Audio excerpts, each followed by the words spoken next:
All right, so you're ready to jump in and become a tax pro? Awesome. But listen, before you even think about touching a calculator or opening a tax form, there's a crucial checklist you gotta run through. And these aren't just, suggestions. They're the absolute foundation for every single tax return you'll ever prepare. So, let's dive right in. Okay, picture this. Your new client is sitting right there, across the desk from you. They're looking at you, expecting you to be the expert. They've brought a whole folder of documents. So, where do you actually start?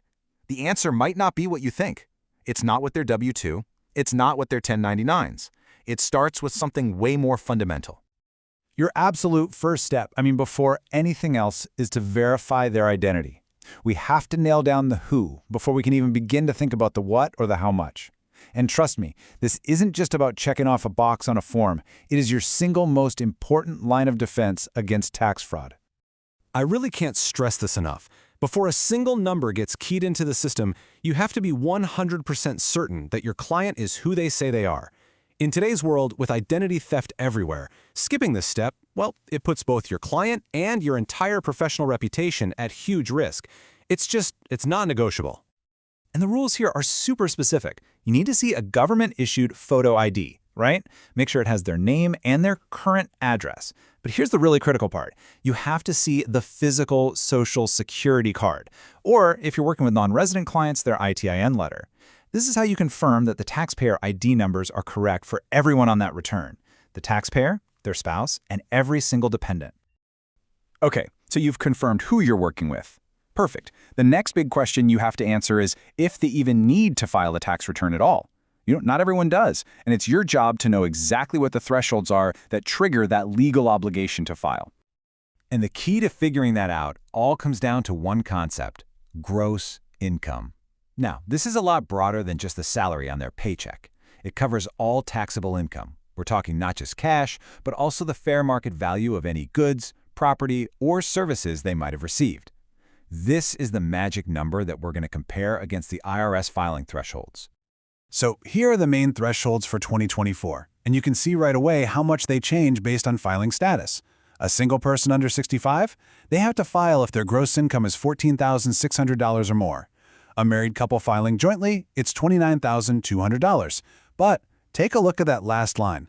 Married filing separately, $5. And no, that is not a typo. It's a funny little quirk in the tax code that basically ensures if a couple chooses that status, they're definitely on the IRS's radar. It's a weird but really important detail to remember. Now, I want you to forget all those big numbers we just looked at, all those thousands of dollars, just for a second, because there's this one tiny number that can completely change the game for a huge group of people. This number right here, $400. And here's why it's so important. If your client has just $400 or more in net earnings from being self-employed, that's their business income minus their expenses, they have to file a tax return, period. It doesn't matter if their total income is way below those other big thresholds we saw. For all the gig workers, the freelancers, the small business owners out there, this one rule overrides everything else. Okay, so we know who's filing and if they have to file. Now let's talk about the when.